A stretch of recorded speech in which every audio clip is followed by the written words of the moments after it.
This week's episode of Final Boy Status is brought to you by Sierra Bewitchin' on Etsy. Look, guys, here's my setup right now, right? I am not in the studio. I am actually recording this from the comfort of my own bedroom. I am wearing a very thick sweater. It is raining outside, and I am in the middle of editing a podcast about spooky movies. I am deep in those fall vibes. And if you need a little fall vibes of your own, get yourself over to etsy.com/shop/Sierra Bewitchin' to check out some mighty fine handcrafted spooky time earrings. We are talking made with care by hand for this spooky season. It's a real way to elevate your look if you want to go all out this Halloween, or if you just want some spooky in your life 365 days a year. You know what I'm saying? And thanks to your friends at Final Boy Status, we can get you 20% off. That's right, 20% off any earrings you order from Sierra Bewitchin'. You just enter code FINALBOY at checkout. Again, that's code FINALBOY. Thank you so much to Sierra Bewitchin' Designs for sponsoring this week's episode, and let's get into it. Final Boy Status is a podcast about scary movies and the stuff that happens in them. The entire horror genre is generally frightening and disturbing, so if you're a kid, be sure to ask your parents if it's okay for you to listen. Or don't. You'd probably be cooler if you didn't ask for their permission. But then again, I won't tell you how to live your life. Also, we will be discussing spoilers during this podcast, so don't say we didn't warn you.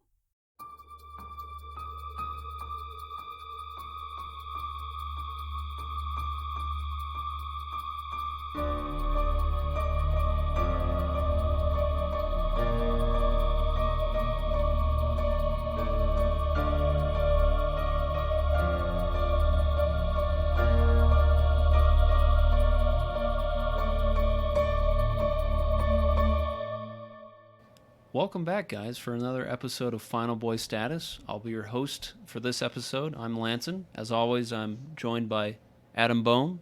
Yeah, I had my finger in my nose when you started, and I was like, "That's what the YouTube video is gonna be." It was itchy, all right. It's a pensive gaze. And then I was like, I was wondering why Lanson introduced you, and you looked truly like defeated. You were zoned out in a way where I was like, is he okay? Is he gonna be all right? I'm just never gonna recover from this. Financially, I never will gonna recover. Never gonna financially recover from this. Yeah, and always, I'm joined by the Luke Haueter. Yeah. I mean, there's more than one Luke Haueter. I've discovered every time I've Googled myself, all 2 times. No. There's apparently a chiropractor named Luke Haueter as well. So if you have back issues, he can solve that problem. I'm so tired of people asking me if I can solve their back problems. What, you can't? No. If anything, I'm gonna make them worse. Can you tell me if I have scoliosis? From looking at no, I can't tell from looking at you. I would have to get in there and actually get my hands on a hard body here. Okay. So, in a way, you are a chiropractor. Anyway, that's what we'll go with. So over here at Final Boy Status, this is a show where, it's very similar to when you're watching a scary movie with your friends and you're like, oh man, that was stupid of them to do, or they should have done this. Basically, we look at a horror movie and we say, could we survive this? And if so, how would we do it? So that's kind of our show in a nutshell. And for this episode, we have the great pleasure of covering the horror comedy classic, Tucker and Dale vs. Evil.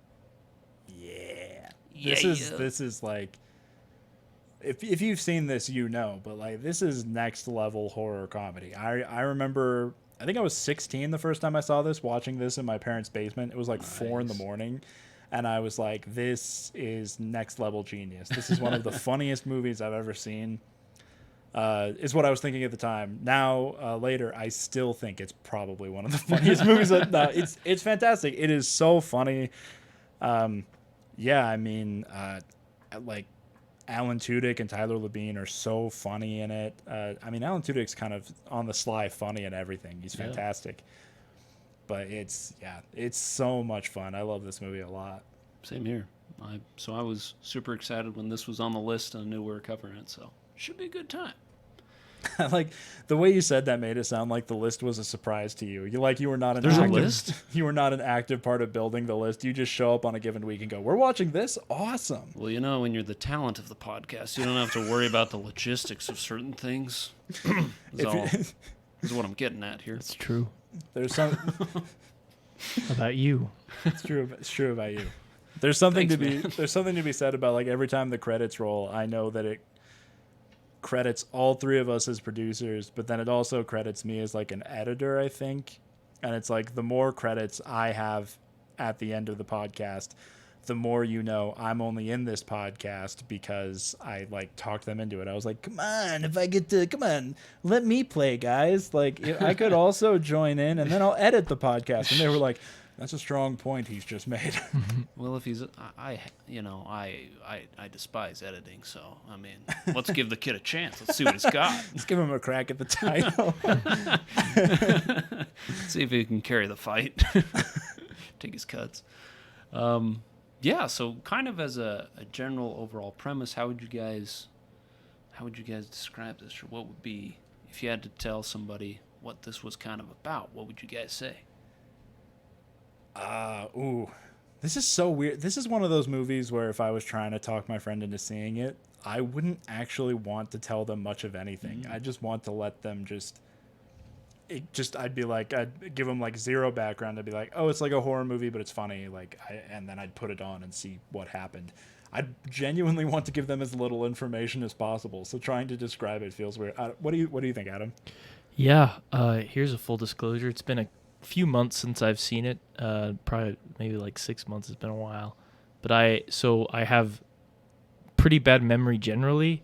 So I've got bits and pieces, and I read the Wikipedia article. But honestly, I'm probably the worst person to ask. There's two guys who look like hillbillies because they are hillbillies. But they're just enjoying themselves, going to their cabin to fix it up or something or other. Are they fishing? I don't remember. And then some teenagers just start ruining their lives pretty much. And death ensues. Death ensues. Indeed. It's at the door. Isn't it always? So yeah, it's kind of fun. You have that flip-flop where usually it's like, it's focusing on like the college-age kids going into the woods and they encounter these two hillbilly guys, and it's like they're the ones that are hunting and all this stuff. So it's a flip-flop where it's, the main characters are like supposed to be the scary hillbillies, and then, it's from that perspective as just kind of some regular dudes. Yeah, it's sort of a... I mean, this is used so often to describe things, but I feel like this is a movie that truly earns it. But it's very much like subverting what you expect out of the genre, where you have Tucker and Dale, these two like redneck guys who move into a creepy cabin in the woods that like it's only creepy and run down and old because it's all they could afford, and now they're going to fix it up and turn it into like a nice summer home. But there are these like crazy, horny college kids that think that Tucker and Dale are serial killers, and the miscommunication just mounts and creates some real unfortunate situations. Yeah. So yeah, I mean, it's really like you said, it's a great like reversal of, what if the college kids are just making assumptions about these hillbillies? Yeah, exactly. And it's really fun. It's a good time for sure. So usually what we do in this first little part of the podcast is we give our opinion out of 13 based on quality as well as spookiness. So why don't we start with you, Adam? What as far as your rating for just your general opinion and your spookiness, what would you rate this out of 13? Could you rub your mic some more? Just a little more. Rub it. Rubbing one out on this podcast. Yeah. Am I allowed to say that? Can you make that the title of this free. podcast? Rubbing one out. Final boy status. The podcast. Only one will be left standing or sitting. I don't know. Based on your preference. Yeah. So I like this movie. Like everything you guys said. It's super fun. Really good. Just kind of role reversal Pretty goofy and not too serious. And also, I think the movie, to kind of fit inside the premise that it's set for itself of having these freak accidents look like it's the part of the hillbillies, really kind of steers away from reality a little bit as far as like what would actually happen. Like these are such freak accidents that you're like, yeah, it's definitely scripted. It's not something that would ever happen, but it's still very fun to watch. I don't think it's the detriment of the movie too much there, because there's a lot of fun in just seeing the miscommunication keep going, and I also think the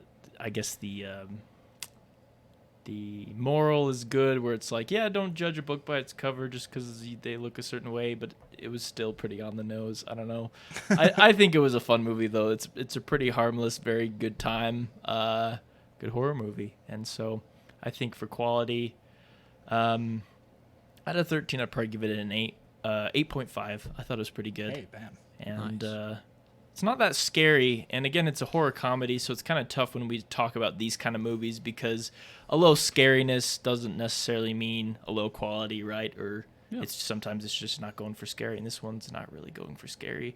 The kid at the end kind of goes ape shit, and he is a presence that's probably scary because he's actively trying to murder them and to steal the girl and does creepy stuff with her.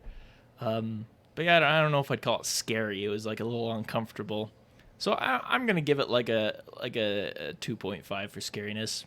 Not what it was going for, but it was still fun. Very nice, sir. Very nice. And Luke, what would be your ratings out of 13 on quality and spookiness? I mean, spookiness, I'm just gonna basically be echoing what Adam's already said. But again, like, I don't know, sometimes people think a horror movie lives or dies on how scary it is. I don't think that's always a fair assessment, because really I think what a movie lives or dies on is what they're trying to be and how successful they are at being that thing. Yeah. So I think this movie, as a movie that doesn't really have an intention of being scary, I think is super high quality. So just because it's not scary doesn't mean not worth your time. They're much more focused on the joke. I would say the most the DNA shared the most between this movie and like slasher movies is this movie has a lot of fun with like gore. Yeah. But again, it's not anything used to be scary as much as it's like it's a punchline. Yeah, even at points where it's like these cartoonishly violently gory moments are played as a punchline, and it somehow totally works and it's to the movie's benefit. Yeah. So yeah, spookiness, I'm gonna give it like a real low score, maybe like a 1 or a 2. I think there's a couple of like little jump scares planned out in strategic places that are pretty effective because you're not necessarily expecting them in a comedy. So yeah, let's just call it a 1. But again, not really the movie's goal. And overall quality out of 13, man, it is. And Adam has a point. It is like cartoonish at points where you have to dispel your disbelief a bit.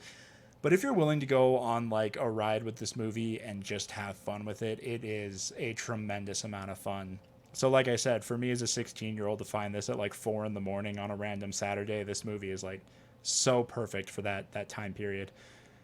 So yeah, I'm actually, you know what, I'm gonna match you, Adam. I'm gonna give it an 8.5. I'll sit it right there as well. Sick. Very nice. Very nice. Yeah. So again, spookiness is not really something that this movie is going for. There's not really a lot of scenes where it's like, oh man, I was scared or I was on the edge of my seat. It's so I think for me out of 13, my score, I'll give it a 2. I'll give it a solid 2. And then as far as overall quality, I like this movie a lot. Like, this is a lot of fun. This is one of those movies where, like, whenever somebody's like, hey, you want to watch Tucker and Dale? I'm like, yeah, we're going to have a good time. So I am going to just, I'm going to break the mold on this one. I'm going to give it a 10. I like it that much. What for a second I was like mentally preparing for like if he says 13 right now, I think the podcast it's a perfect ends. movie. Yeah. No flaws whatsoever. Like just internally, I'm like I have to be ready for the day that one of us says 13 because how do we come back from that? Like where do we go from there? I know. And just like for just the briefest of seconds, I was like, he's gonna do it. He's gonna take the cake. He's ascended. And this podcast is essentially going to have two eras. There's the current era, and then there's the era that happens after a movie actually earns a 13 out of 13 for quality. Yeah. There's going to be, it's two different things. It's like the podcast, How Did You Get Made? There's before Drop Dead Fred, and there's after Drop Dead Fred. Like there's eras of the show, and that I think that will happen here as well. Real weird tangent, but yeah, No, sorry. it's good. All good. I like it. So I too look forward to that day. Adam internally is like, there's two eras of this podcast, the current era and the era after I get tired and leave. When I finally had enough. Grab my paycheck and walk out the back door. Out. The money will only mean something to Adam for so long. And then Luke and I will try to capture the magic that's once was and just slowly sink into madness. 13-year-old girls commenting on our YouTube videos like, what happened to you guys? You know what, Brenda? I don't want to hear it. Oh, man. Oh, shoot. Stuff it, Samantha. Think we care? Listen here, Trish. Adam commenting way down below like, yeah, this show really did go downhill. And we're like, Adam! Adam, come on, man. You didn't have to twist the At blade. the very least, you could have had our backs. Oh, shoot. So, transitioning into our next little section of the show. Usually this is the part where we like to profile the killer, talk about strengths, talk about weaknesses.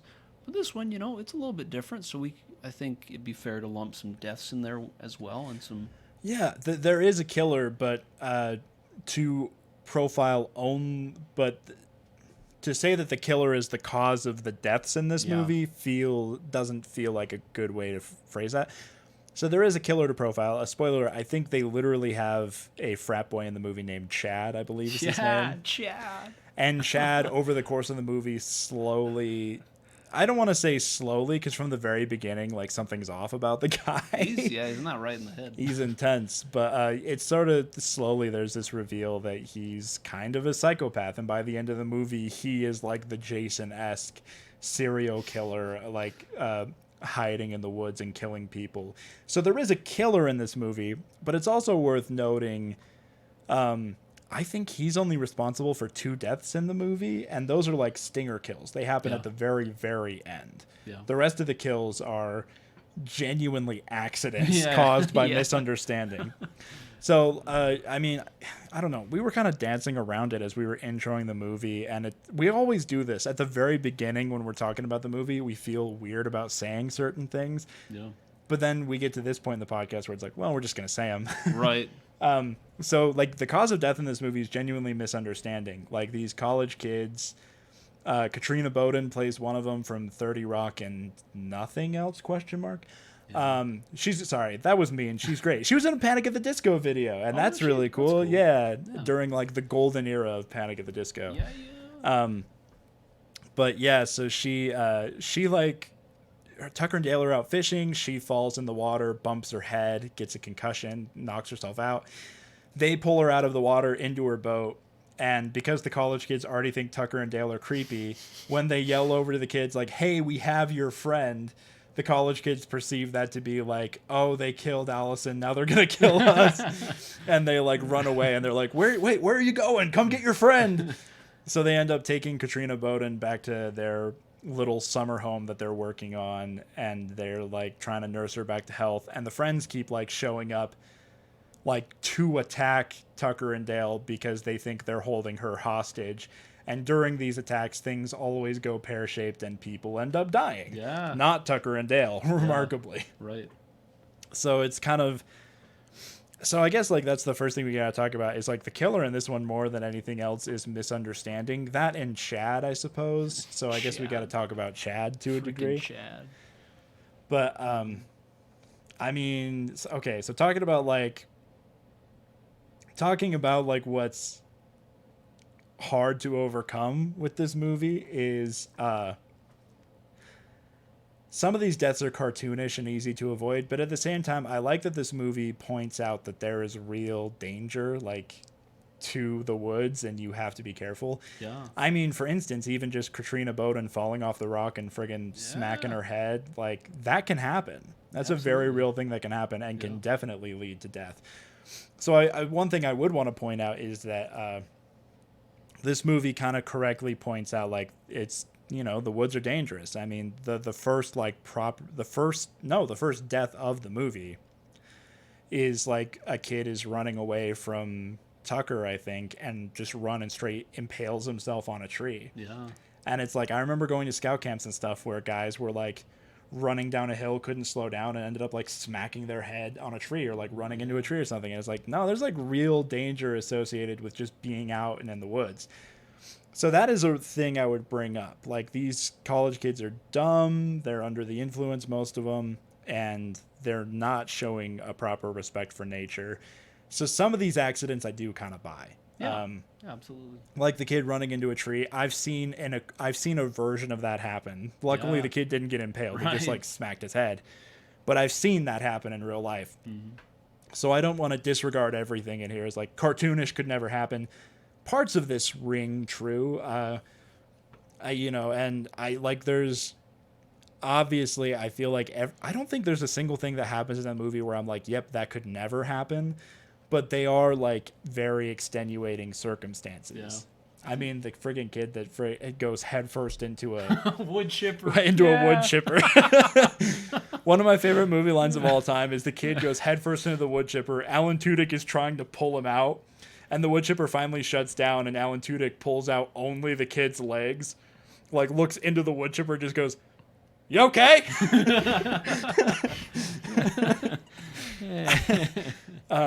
Oh, man. But like wood chippers are heavy duty. They could mess you up real bad. And if you're stupidly running around and messing around in front of a wood chipper, do I believe you could fall into it? Yeah, that could happen. Yeah. Would it happen? Yeah. Hard to say. Who knows? So these kills are all kind of like, it's so weird because all of the kills I think qualify as like, yeah, that could happen, but would it happen? Right. So I feel like that's sort of where we're sitting here. If we want to talk, I don't have any specific thoughts about Chad off the top of my head. Do you guys? So Chad, he, again from the Wikipedia article, he had a father who was in that massacre thing where the all those people died, and then it turns out his father was like a serial killer and a rapist. That was kind of like a reveal at the end, right? Right. Yeah. So which I don't necessarily care for, but yeah, I mean, it's I guess part of his character that he. Okay, well, does it happen to where he knew it the whole? Because again, it didn't say in the Wikipedia article. Was that a revelation for him, or was that something he just knew? Do you guys remember how that happened? Pretty sure it was a revelation. Like, he didn't know. Yeah, he definitely has a weird vendetta against all rednecks because he thinks that rednecks killed both of his parents. Mm-hmm. No, killed his dad. Yeah, because his mom gets away to actually have him as a baby. No, yeah. No, she was pregnant with him. Full died. He was good. No, kidding.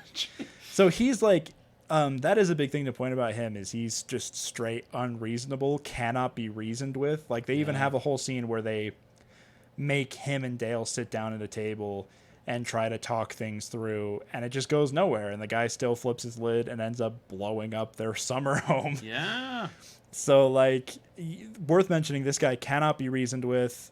If you are even slightly somebody he would consider a redneck, he is not afraid of the thought of killing you. Right. Yeah. And then, like, the revelation at the end seems to just full turn him insane, so he becomes like a deranged killer in the woods who kills anybody, including the stinger kills at the end of the reporter and her cameraman. Oh, right. Which is probably something you forgot about because I'm only barely remembering it. Yeah, I totally forgot about that.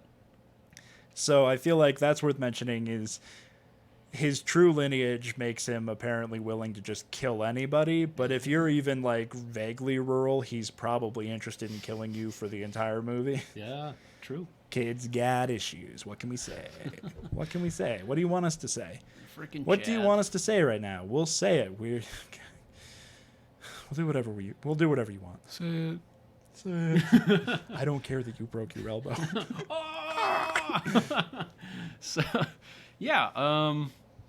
I guess if we're just talking about, obviously we're talking about the deaths and Chad. But I think for Chad, something that's worth mentioning, like a weakness of his, is that he has allergies to, like, was it chamomile or something like that? Or Oh, he has like really bad asthma. really bad asthma. And yeah. chamomile can trigger that. That's Yeah. right. Yeah. So Yeah, he's like puffing away on that inhaler like a weirdo. like a weirdo.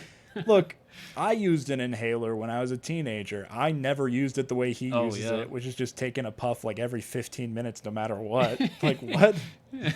I would love if that's just like, obviously that would kind of mess with the movie, but like if that was just a placebo, like, dude, It's not even real. your bronchioles are fine, bro. What do you mean? What are you talking about? So that's at least a weakness worth mentioning. But Definitely is. I think the only death that I'm like kind of like maybe was I think it's Chad uses like a weed whacker and like hacks somebody's face off. Oh my gosh, yeah. Like when things really pop off, that whole scene is real weird because it's like 3 people die all at once through like various methods. Yeah. And then the house blows up, so it's hard to keep track of everything.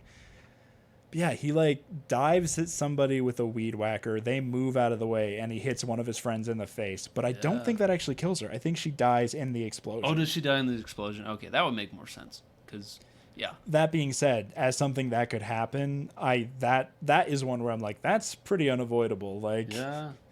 if he's running around with a chainsaw actively trying to hurt somebody, we shouldn't be surprised somebody got hurt. Sure. Yeah. But yeah, I feel like, again, what's been said already is like a lot of it is just bad circumstance and bad, just like you zigged when you're supposed to zag, and it was like, oh no, you got caught. So, I mean, another one I might point out as being pretty unavoidable is actually the cop, right? Because he leans up against the pillar, and then like a piece of house falls down and sticks him in the face with like a bunch of nails. Right. That's something where it's like, again, a very real danger is houses under construction can be deadly if you're not careful, especially like a rundown house that's clearly below code and like not functional. And how is he supposed to know, like, don't lean up against that post? Right. So that's one that I'm like, yeah, I have no trouble imagining like, yep, I'll just lean up against. So that is one I would point out. I mean, we're kind of now in a weird middle state where we're starting to talk about the victims. So I don't know. Do I need to pump the brakes or? No, I feel like that's good. Just for clarification, if this is your first time watching, usually we talk about the killer, and then we also talk about the victims, some of their decisions that they make, and some of the circumstances that they're in, and if we could, if we could make better decisions, or what we would do, given if we were in their shoes. So that's kind of what we're talking about. Is the characters and the victims. I would say the death in this movie I feel most confident in avoiding is the kid who tries to shoot them with the sheriff's gun, but he doesn't know how to take the safety off, so he's fumbling with the gun and ends up shooting himself in the face. Right.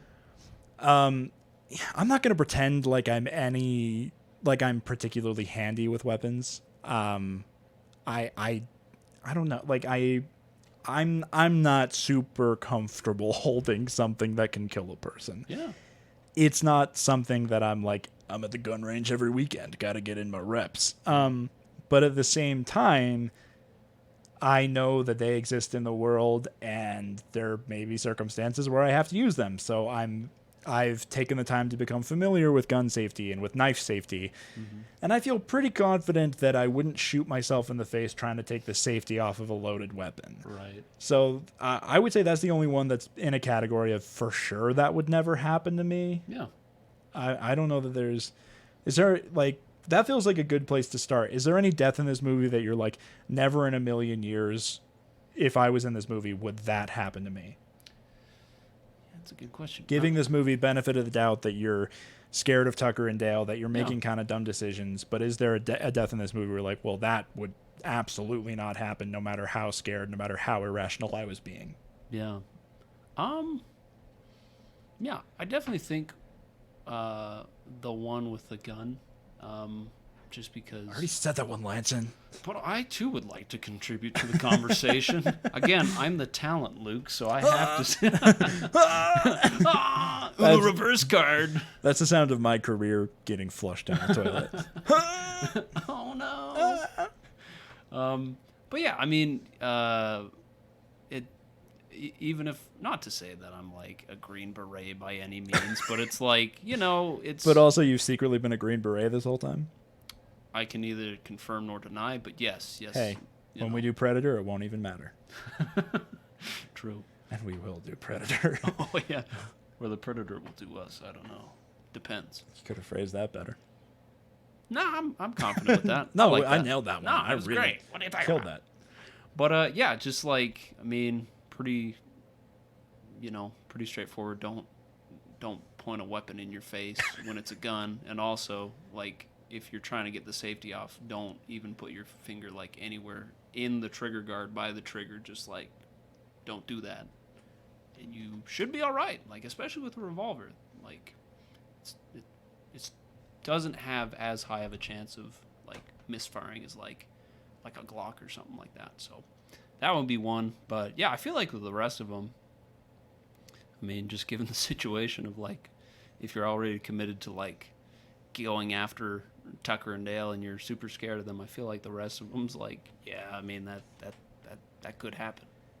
I think a lot of the deaths are kind of what Luke said, circumstantial to everybody being stupid. I think the chances of all of the bad things that could happen happening are very, very low, but I don't think there is many deaths other than maybe that one where, but again, the guy was just kind of being an idiot, so, it still could happen. I don't know if you're just, like, an idiot. So I feel like I am, but I didn't want to bring it up. Well, don't talk that way about my friend. Hey, let me tell you something. I'm sorry, Adam. No, you're good. To not die, you've got to remove yourself from the kind of the bigger picture of, like, not being so, or just being a little more understanding and realizing, like, hey, these guys aren't trying to kill us. Like, I don't know. So, I mean, it doesn't help either that, like, just if you'll allow a brief thought, and let me know what you think about this, Adam. But they are sort of at a disadvantage in that they have Chad, like, fear-mongering and, like, pushing them around. Like,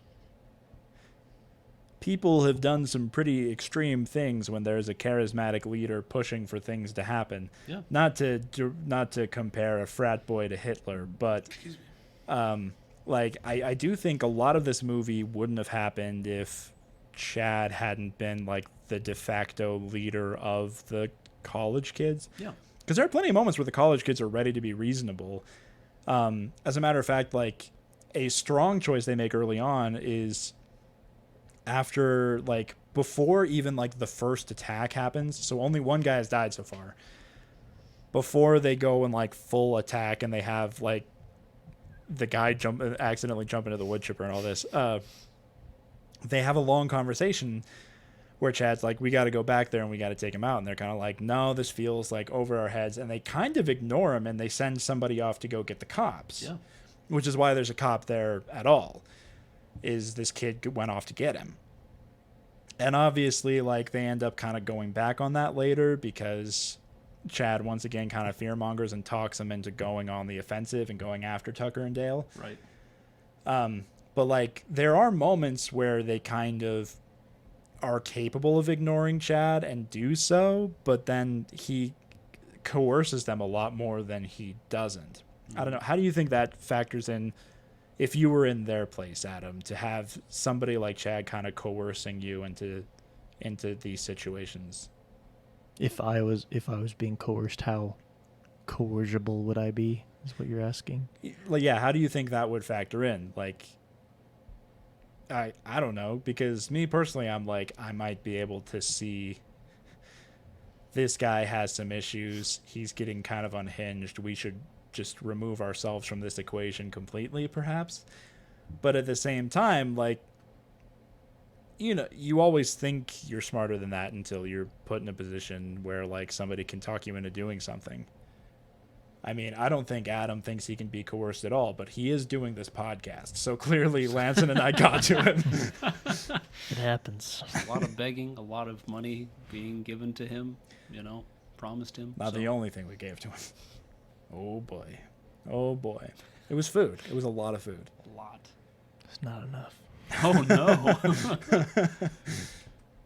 So, yeah, I don't know. And I guess either of you can chime in, but, like, it felt like, and it wasn't really necessarily a big part of the movie, but it felt like had the influence of Chad been removed, they might have been able to make better decisions. Yeah. Yeah, I would agree. I think, for me personally, I'd be like, I wouldn't be friends with a guy like Chad, so I don't know that I would even be in that situation. But in that situation, like, I don't know, I feel like jumping to the conclusion of like, oh, they got the friend. Okay, did you see them do any of that? No, but they're going to kill our friend, or they have killed our friend, so let's kill them. It's like, maybe not. We could, I don't know, not do that. Seems like you're looking for an excuse to kill somebody. Yeah, no, you got some problems, dude. You got some rapey vibes too to you, man, so no thanks. Oh, yeah, and he also is like carrying around an axe like the whole time, and he keeps like throwing the axe at trees and stuff. Tomahawk. Yeah. and like they all seem a little bit like uncomfortable with how much of a friggin' predator he's being, but at the same time, nobody takes a second to be like, why are we listening to this guy? Why is this guy an authority in this? Yeah, why is this guy in charge? I feel like we need to sedate him. I think a big motivating factor to them as well is if they, like, again, assuming they totally just thought that these guys took this girl and then threatened them, I would be pretty concerned, and I would be, I think if they just said that and then left, I'd be like, yeah, let's just go to the authorities. But they literally have one of my friends in their cabin. And again, this is assuming I don't know what's actually going on, and I thought that they were being threatening. I don't know. I think that's also a motivator where you're like, yeah, definitely should go to the authorities. That's a smart thing to do. But then probably in your mind, you're like, but like she probably doesn't have a whole lot of time if they are like kidnapping her. Like that's pretty messed up. But, you know, so I think that on top of the coercion from the charismatic leader who's like, no, we got I don't know. So I think those things together would make me make perhaps some rash decisions given those circumstances. But I still feel like I would want to send the authorities, and I'd also notice that Chad was being dumb and kind of a creepy and bloodthirsty guy, and I feel like I'd want to be a little bit more level-headed than the group ended up being, and saying like, all right, let's like, I don't know, not just like go in guns a-blazing. I don't know. That's not a good strategy. Right. It's so funny because one of the things I feel like we end up talking about a lot with this podcast is we talk about like the horror trope of characters behaving incredibly stupidly. And of course, that's part of like the premise of this is we're going, can we be smarter than these people? And it's interesting that this movie is a subversion of the horror genre in so many ways, but at the same time, that's one part of the horror genre they're like fully leaning into. This idea that the meatbags in a horror movie can be so dumb that they're the only person responsible for their own death. Right. Mm-hmm. And so like that's another thing that's kind of interesting is like and this might be jumping back to sort of like talking about the movie and reviewing it, but I really love that it's like what they did there is instead of going in the opposite direction of what you would expect from a horror movie, they took that aspect of a horror movie and they dialed it up to like to an 11, you know, where it's like, you know, in some ways in a slasher movie like Friday the 13th, for the most part, Jason is very much responsible for those kills, but there also comes a point where it's like, well, but the person like fell for that, you know, or the person walked right into it or whatever. Yeah. And it's like this movie dials that up to an 11 where it's like the person they think is the killer has no part of it. Like their hands are completely clean. Yeah. It's just these people are so dumb that they end up completely wasting themselves. Yeah.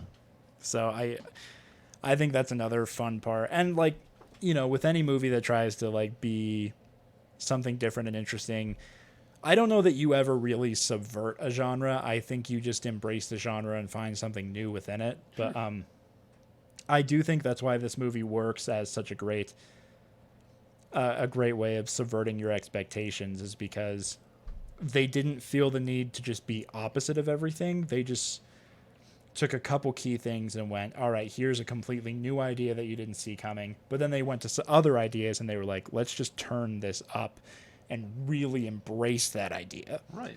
So I think that's one of the reasons why this movie works really well, is sometimes movies that are all about like doing things differently get lost in the mess of they have to do the opposite of what's expected. And this movie's like, no, we know what's expected is for these kids to act dumb, so they're going to act really dumb.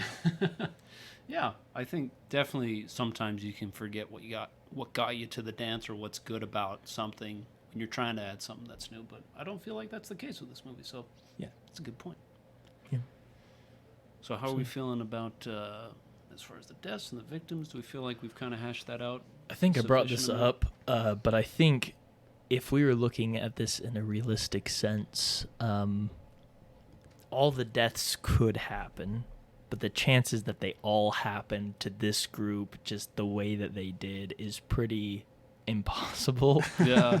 And again, not to the movie's detriment, because it's just a fun movie that's kind of poking fun at this idea. But again, like, even if you were stupid enough to do all this stuff, and even if you were in the same situation, there's still a pretty good chance you'd survive it, in my opinion. Yeah. That the stuff in, like, if you were in what's the word, a exact copy of this situation but in real life outside of the movie, you would be doing some stupid things and you could die, but I think the chances of you not dying are a little higher because these all are freak accidents. So again, it's the wood chippers lying around, you could fall into it, and that's something that could happen. But I think one of you guys had this point, like, but would it happen?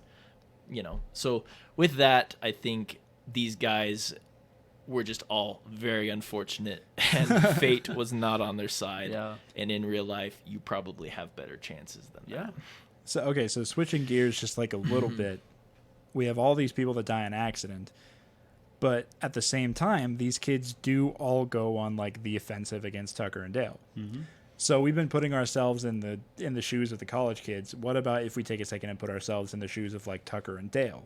Like, with people actively going on the offensive against us, having to have like that showdown between us and Chad at the end, how do we think we measure up there? That's a good question. I feel like for the just being in their shoes, for the most part, until you get to Chad, it's just, you know, just they were in the right place at the right time, or just moved at the right time. But with Chad, I feel like, because he is an asthmatic, I feel like if you can keep your distance, you're going to wind him pretty quick. And I don't know how full his inhaler is after he's been, like, taking 50 hits throughout the movie. Yeah. So I definitely think that would be a path to victory, to overcoming Chad. To overcoming.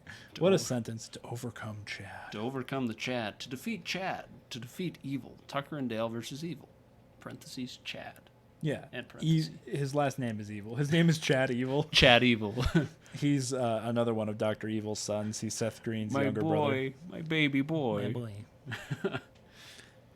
And I think that's a good point, because if someone is actively trying to kill you, then it's less of like avoiding fate and more you are in you're a target for the bullet, right? So I think that's when I would have a harder time. And it was, again, just just accidents that kept them alive, just as it was accidents that killed them.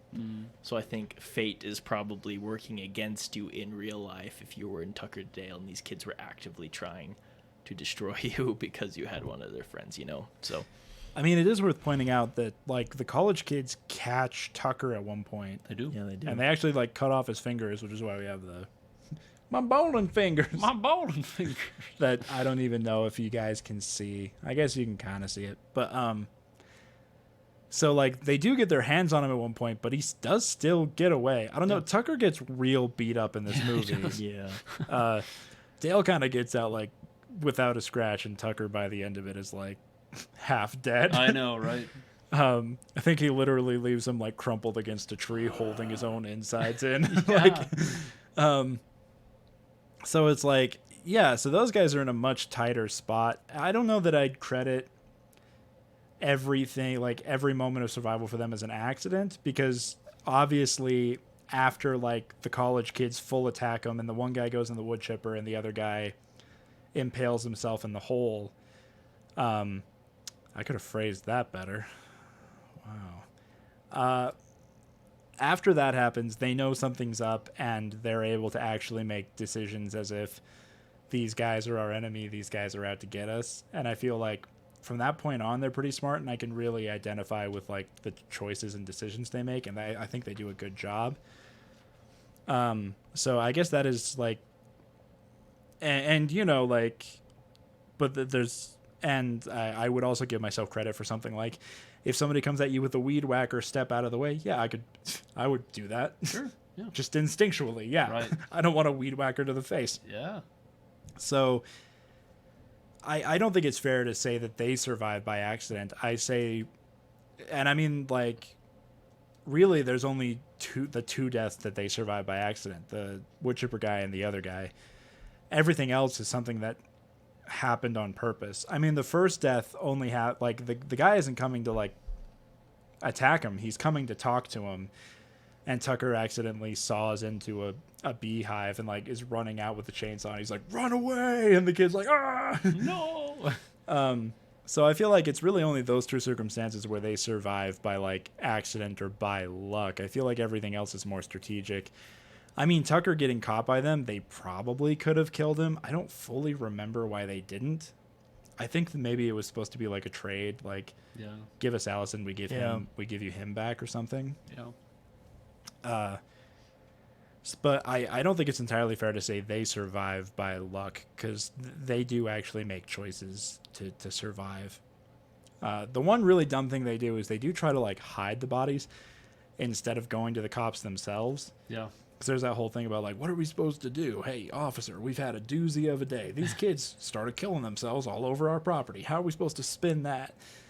So they try to hide the bodies. The cop catches them, and they're like, officer, we have had a doozy of a day. Yeah. So I would point that out as probably the dumbest decision they make, is that they don't go to the cops, but everything else, it feels like they're operating pretty rationally, I think. Yeah. I don't know. And as far as, like, the confrontation with Chad, I don't find him to be an overwhelming physical presence, to be honest with you guys. And again, like, with his asthma, if you wait for that to get triggered, that's pretty much what finishes him off in the movie anyway. Yeah. So He's already, like, half burnt, too, so he's not in good yeah, shape. he got blown up a little bit. Just a little bit. It's Just a little bit of singeing, a little bit of crispy. He's crispy instead of original recipe. Anyway, Crispy Chad. Crispy Chad. You've heard of hanging Chad. Have you heard of Crispy Chad? So yeah, that is kind of our segment on the characters, the victims. Now we move on to where we kind of get into the actual name of the show, being if we could give ourselves final boy status, which is, you know, you're like the last, you almost make it to the end. You almost survive the movie, but you don't quite make it. You're like the last person that gets killed. So my question to you guys is, do you believe that you could make final boy status? Again, I think you have to look at this two different ways. Either you are the kids or you're Tucker and Dale. I think to answer the question, if I was the kids, I feel like I would survive again, or I'd at least make Final Boy status, because I feel like fate. I would maybe be stupid and maybe do some rash things because they have my friend and this other guy's, putting seeds of prejudice into my head.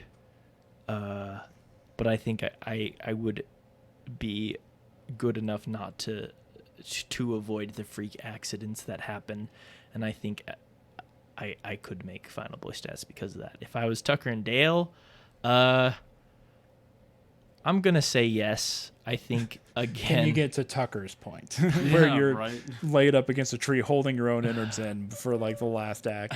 It's possible I would get pretty beat up, Yeah. just because of the kids being them and being crazy. But yeah, I think I could make Final Boy status in both sides.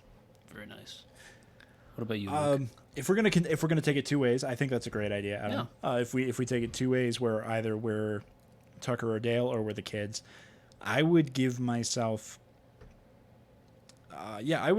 Final Boy status in both. If I was in Tucker and Dale's position, I do think I would probably be more of a Tucker, where I get the snot beat out of me. I lose fingers. I get stung by a bunch of bees. I think I would definitely have it rough, but I think I could make it at least past all the misunderstanding and make it to the showdown with Chad, because that's basically what the third act is. Yeah.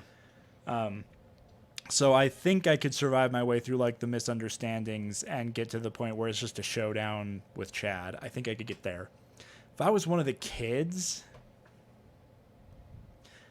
that's interesting. I will say yes, because I do think there could come a point where maybe Chad could get in my head enough that I would actually believe that Tucker and Dale are doing this to us. But I feel like for the first little while I would be pretty there's a word I'm looking for and I can't think of it. I wouldn't automatically trust what Chad is saying. I'd be like, I don't know, something's kind of up with this guy, and we don't have a reason to believe these guys are trying to hurt us. So I will give myself Final Boy status from both points of view, I think. But I think it would be pretty rough if I was in Tucker and Dale's position. Oh, yeah, for sure. Yeah, so I guess going along with that two perspective sort of an answer, I think as like a college kid, I would probably. But do you really know what it's like to be a college kid, Lanson? This is what you got to ask yourself. Can you understand that perspective? That's why I watch the movies, to understand how people live. To understand what college kids are. I wonder what college be like. But yeah, I feel like I would definitely try not to escalate it as far as it goes with all the misunderstandings and then going on the attack. Honestly, I probably would be going into town to like find the cops and be like, all right, I'm getting away from these guys. Yeah, cops like, you want to come back with me? No. You know what? Why would I? No, you know where it's at. I'll be here. You can find them. It's a bunch of freaking kids out in the woods. They'll be hard to miss. What can I say? A bunch of freaking virgins out in the woods, tell you what. And then, yeah, from Tucker and Dale's perspective, I think I could be able to make Final Boy status. I may take a lot of damage, take a lot of hits. He'll take his cuts. I'll take my cuts. My bowling fingers may be gone, but I'll keep trucking. So yeah, I would give myself Final Boy status on both perspectives. Oh, shoot. Haha. Now we move into the championship round. This is for all the marbles, folks. This is final girl status, where you are the one that survives the entire movie. You're like the Jeff Bezos of horror movies. You come out on top. You always come out on top. That is, Adam gave a look just then, it was almost a look of like, I had gone an entire week without thinking of Jeff Bezos, and then you said that, Luke. And now my goal of not thinking about Jeff Bezos for a full month has been ruined. True. Lost the bet. True. But so just going on down the line. Adam, for you and your perspective, from your life, from being Adam, do you think that you could give yourself final girl status? I would and I wouldn't. If I was a college kid, I would not survive. And here's why. Because I would realize I was in a sequel to Final Destination. And no matter what I did, I would get killed because that's obviously what's actually going on. So I would make the smartest decision. I would turn around and be like, I'm heading into town. I'm going to tell people about this, but I'm going to give it some space because if they are murderers, I don't want to get murdered. But if they're not murderers, then I don't want to escalate the situation to have them have us make rash decisions. So, but on my way driving to town, I'm behind a semi and they got logs in the back. Oh no! And I'm dying no matter what. Oh no! But if I was Tucker and Dale, after the first couple encounters, I'd be like, you know what? These guys think that we're killers, and you know what? We are. And I would start killing them one by one, and they would be killing themselves because they're in a Final Destination movie. Yeah. So between the two, like me and Fate tag teaming their deaths, we'd get rid of them in 10 minutes. Fronts, man. As soon as you go on the offensive, it's over. Yeah, it's gone. Once that kill switch gets flipped, it's all over for the kids. All he sees is kill. His Trinity kicked in. Yep. Oh, boy. Shoot. That's awesome.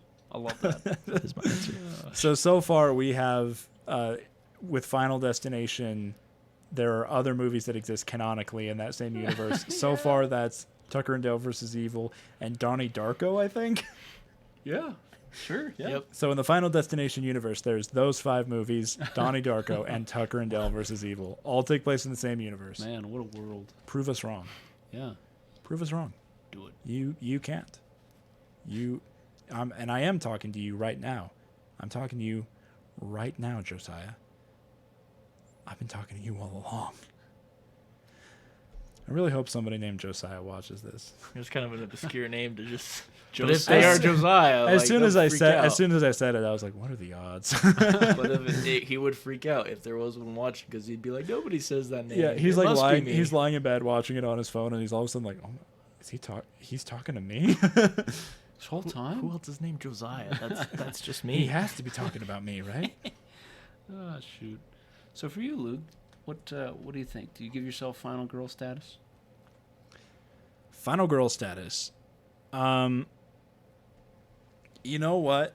Just for funsies and for some variety in the answers, I am not going to give myself final girl status on either regard. I think I would be in the Tucker position where I get like the snot kicked out of me, but I don't think that he against all odds I'd lie against a tree holding in my own insides and make it out. I think that would do me in. I think I'd be done. I mean, at the very least, like, you know, maybe I get tired of waiting for the authorities. I stand up, trip, and freaking fall in half. You know, who knows?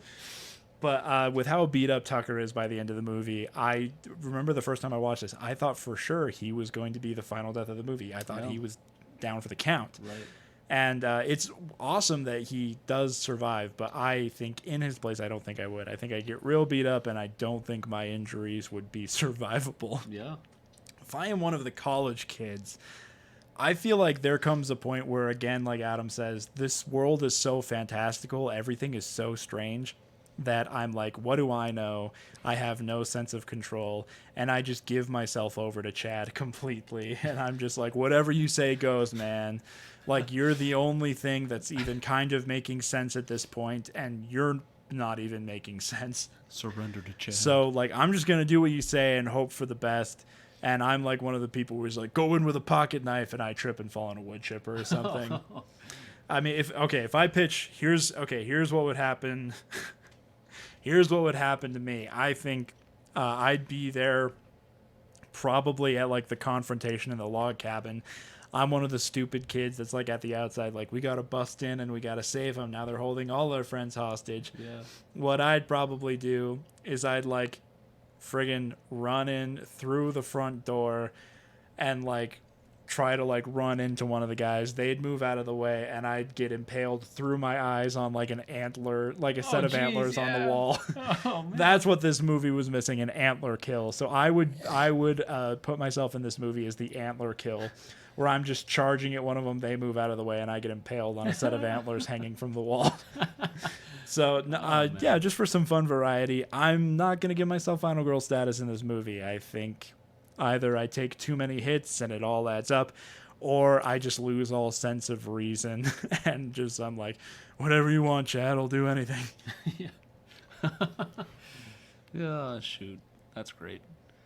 Yeah, so I'm going to give myself final girl status. I think being a college kid, I think that I think there's two possibilities for me. Number one, I completely, when we're all skinny dipping, doing all that, I'd probably be doing my own thing. I'd see Tucker and Dale fishing. I'm like, hey, I like to fish. These guys are pretty cool. Strike up a conversation, maybe meet Jangers, the dog, because he's really cute.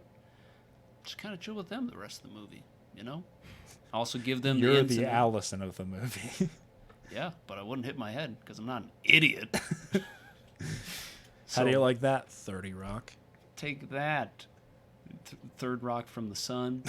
So yeah, I think that would be one possibility. Also, if things are getting too hot with Chad, if he's being uppity, I might just be like, hey man, can I have a word? And just like get some chamomile, put it in a rag, put it over his mouth, just have him, oh no, he got stressed and forgot his inhaler.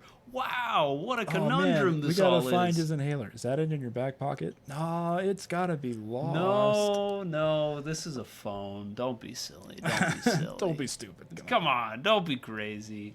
And then we would, just go to the cops. We'd figure it out. Almost nobody would have to die. Almost nobody? Almost Chad nobody. dies no matter what. Chad dies. He dies. Okay. So that's the college kids. If I'm Tucker and Dale, we're fishing, we're having a good time. Allison falls, hits her head. I quietly tell Dale or Tucker, let's get out of here. We let her drown. We get out of the boat. We put the boat on our truck. We drive out of there, and we don't talk about it. We take it to our grave. So, there would be no miscommunication. It's like, oh no, a girl slipped, hit her head, and drowned, because that's what happened. So, yeah, that's how I'm gonna survive the movie, by not being a good person. This is like just imagining you in like a freaking group therapy session later, and it's like, I don't know, there's something about you, Lappin. Like, what's your secret? And you're like, I watched a woman drown, and I did nothing. I didn't help save her. Is that? I had spent my entire life trying to compensate, and my recompense for it just being an absolutely great person, but then on my deathbed, just my children, Dad, I love you so much. I'm so sorry that this is the last time. I have a secret to tell you. Daddy's a dirtbag. Let me tell you why. So, yeah, that about wraps it up for that segment. As we're winding down towards the end of the show, this is usually where we give our plugs, give our shout-outs. Anything that we'd like to mention before we wrap up? Oh, boy. Who even knows? Well, I mean, for one thing, I guess it would feel weird, I guess, to me at least, if we didn't bring this up, but this is our last time shooting on this set. Yeah. So we're kind of saying goodbye to this set, and there's going to be you're going to see a bit of an evolution in the next couple episodes as things are switching around. I feel weird if I didn't say something about that, but we've been really happy here while we've been here, and we're moving on to different things, but we'll always have a love for this table, this place, this setup. I mean, pluggy stuff. I mean, Adam and I are both kind of working on a thing, but I'll let him plug that. Other than that, I don't know. I'm just trying to make stuff, and I can't speak for what I'll be up to when this episode comes out, but hopefully I'll be up to something. So just follow me on Twitter, and I'll let you know what I'm up to. It's at Luke Haueter, LukeHaueter. Just find me on there, and I'll tweet about the stuff that I'm up to, and you can catch it there. Very nice. Yeah, like Luke teased, we're doing a D&D podcast. It's called Worlds Beyond. It's really sick. Check it out. Very nice. And as always, I'm going to plug this podcast, Final Boy Status, because it's a lot of fun to make. So yeah, you can find us Spotify, all the good places you find your podcasts at. Just come on and give us a listen. Thank you guys for tuning in, and we will catch you next time. Or not. Or not. I don't know. Whatever you want to do. It's a real turn.